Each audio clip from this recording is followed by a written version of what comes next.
L'histoire de Lucifer, de la gloire à la malédiction.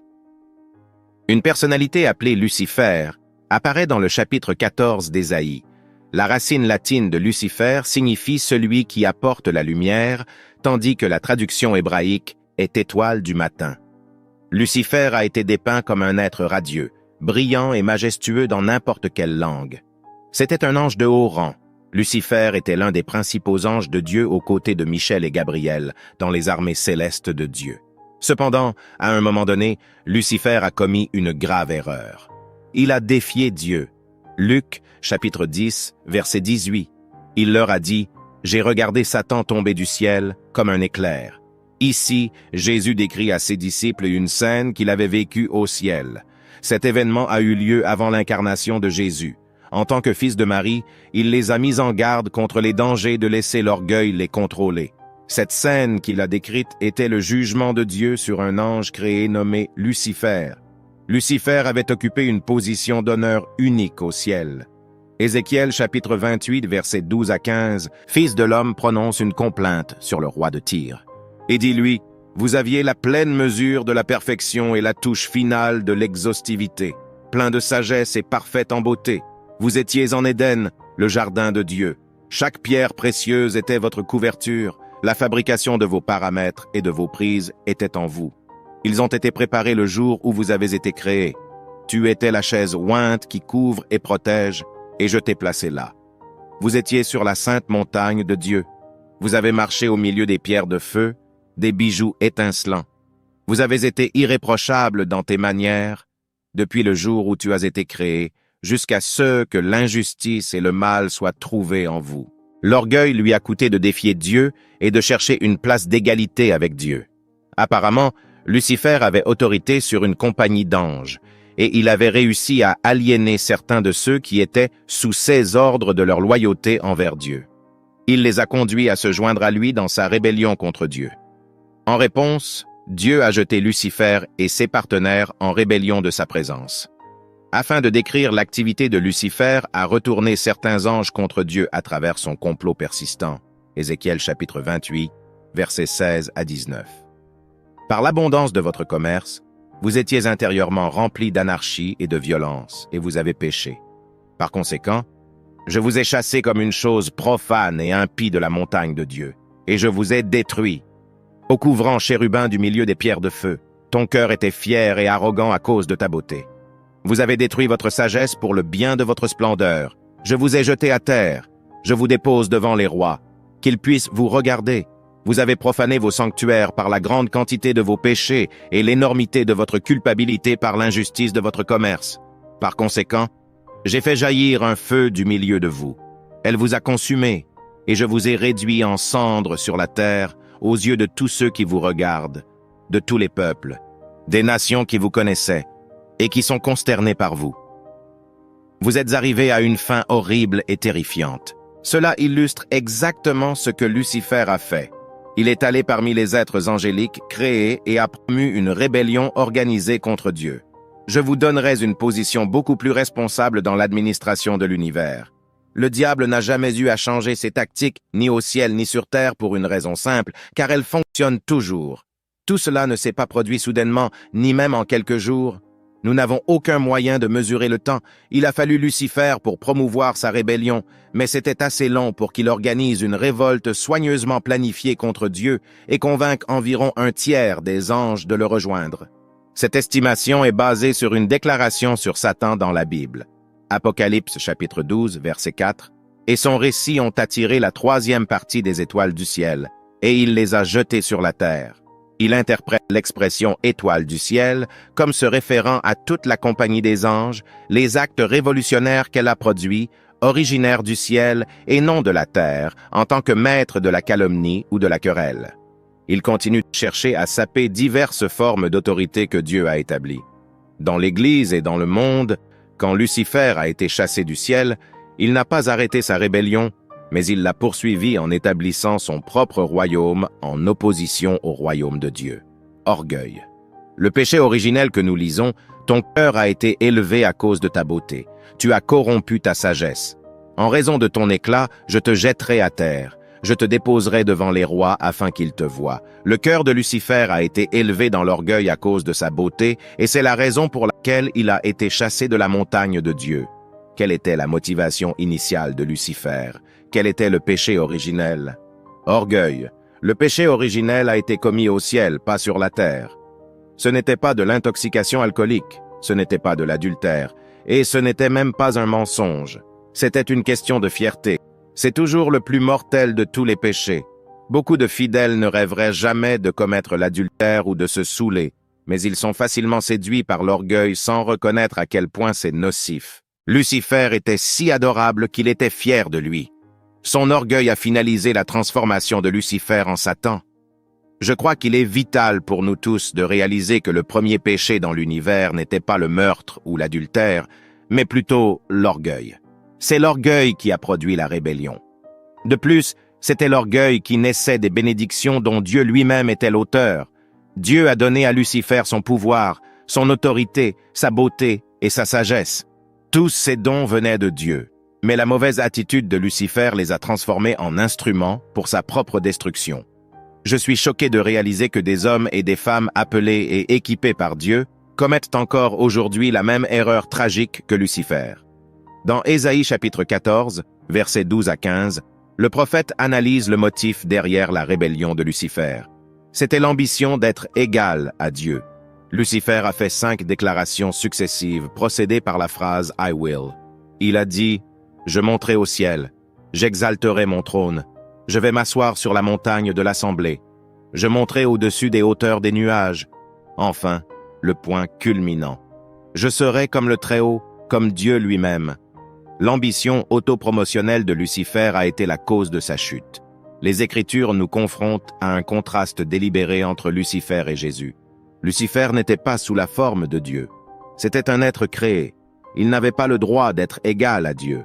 Pourtant, il a saisi cette égalité avec Dieu, et quand il a tendu la main, il a glissé et est tombé.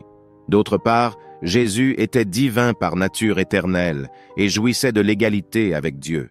Par conséquent, Dieu l'a élevé à la plus haute place et lui a donné le nom qui est au-dessus de tout nom, qu'au nom de Jésus, tout genou fléchisse dans le ciel, sur la terre et sous la terre. Et chaque langue a reconnu que Jésus-Christ est Seigneur pour la gloire de Dieu le Père. Dieu l'a hautement exalté. Dieu lui a donné un nom qui est au-dessus de tout nom. Au nom de Jésus, tout genou fléchira devant ceux qui sont dans le ciel. Ce sont toutes les armées créées qui servent Dieu dans son ciel, de ceux qui sont sur la terre. Cela signifie qu'en fin de compte, chaque créature sur terre se soumettra à l'autorité de Christ, de ceux qui sont sous la terre. Cela fait référence au royaume de Satan dans l'Hadès. Cela inclut l'enfer de la mort, la tombe, et aussi les morts injustes qui avaient auparavant rejeté la miséricorde de Dieu. Toute langue confessera que Jésus-Christ est Seigneur. Il n'y a qu'une seule voie vers la promotion. Auto-humilité. C'est un principe absolument immuable. Il n'y a pas d'exception. Le chemin vers le haut est vers le bas. C'est le grand secret. Comme le dit Proverbe 18:12 avant la destruction, le cœur de l'homme est hautain, et avant l'honneur est l'humilité. En nous référant à nouveau aux Philippiens, nous voyons une merveilleuse vérité mise en lumière. Pour cette raison, en outre, Dieu l'a hautement exalté et lui a donné le nom qui est au-dessus de tout nom. L'auto-humiliation est une question de volonté, pas d'émotion.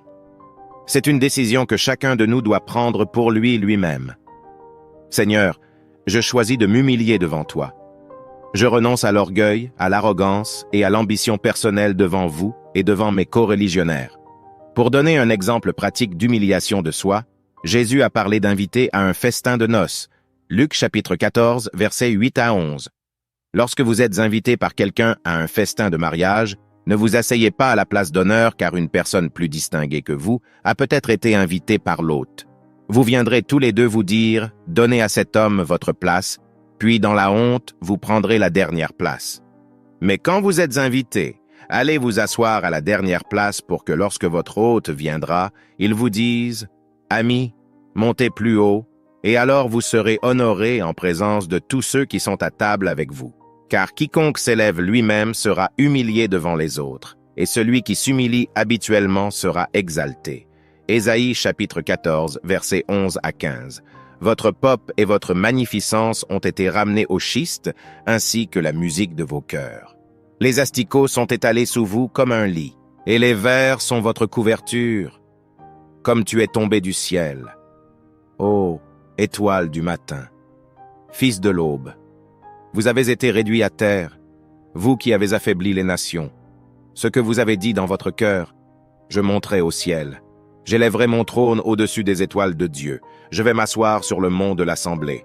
Dans les régions reculées du nord, je monterai au-dessus des hauteurs des nuages. Je vais me faire comme le Très-Haut, mais en fait, vous serez ramenés au schiste, dans les recoins reculés de la fosse. Le désir de Lucifer était d'être sur le même pied que Dieu. Il s'imaginait si intelligent, beau et majestueux qu'il se serait dit que je pouvais être Dieu. Les érudits bibliques s'accordent généralement à dire que Lucifer était chargé d'orchestrer le culte du ciel. C'était un maître musical qui continue d'utiliser la musique pour enchanter les gens. Jusqu'à ce jour, Lucifer avait été responsable du sanctuaire de Dieu dans le ciel. Il était responsable des services religieux. Il était le chérubin qui gardait l'endroit où la présence de Dieu se manifestait. Il était en charge de la musique. C'était un artiste. Il a eu beaucoup de succès. Il s'est ensuite rebellé et est tombé fier. Les lignes de bataille sont tracées. Il a été renvoyé de la présence de Dieu après être devenu fier de sa sagesse et de sa beauté. Et après avoir conçu sa rébellion complotée contre Dieu, ses anges perfides ont également été jetés avec lui. Lucifer était peut-être la plus sage et la plus belle de toutes les créatures de Dieu. Mais les Écritures disent que son cœur a été élevé à la chute de Lucifer. Satan a commencé de l'intérieur avant que cela ne conduise à sa chute après être devenu fier à cause de sa sagesse et de sa beauté. Et après avoir éclos sa rébellion pure et simple contre Dieu, il a été coupé de la présence de Dieu, et ses anges traîtres ont été jetés avec lui. Nous devrions en tenir compte dans nos propres vies. Dieu a créé Adam comme unique de toute autre créature. Il y avait quelque chose de spécial dans le mode de création d'Adam qui a été conçu dans l'esprit du Créateur pour militer contre l'orgueil. Adam venait d'une source différente de tout autre être créé que nous connaissons. Voici la description de la création d'Adam dans la Genèse. Dieu a formé l'homme de la poussière de la terre et a insufflé dans ses narines le souffle de la vie, et l'homme est devenu un être vivant.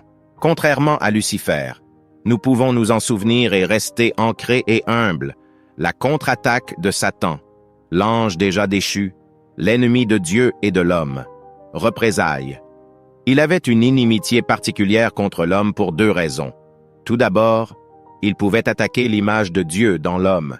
Vous voyez, l'homme représentait visiblement Dieu au reste de la création.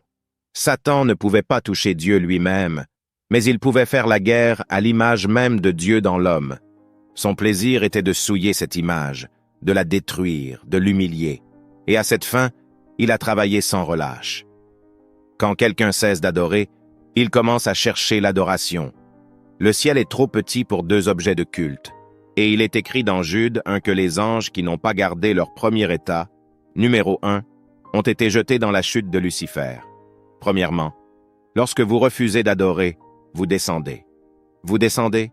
Si vous voulez être un chrétien déprimé, soyez trop fier pour adorer le numéro 2. La fierté est un chemin rapide vers le bas. Le diable était autrefois l'étoile brillante du matin, un bel être angélique qui est tombé du ciel. Il s'est rebellé contre Dieu, devenant Satan, l'ennemi ultime de Dieu. Ce que vous ne transformez pas en éloge devient fierté. Plus nous nous élevons, plus nous sommes censés rendre gloire à Dieu.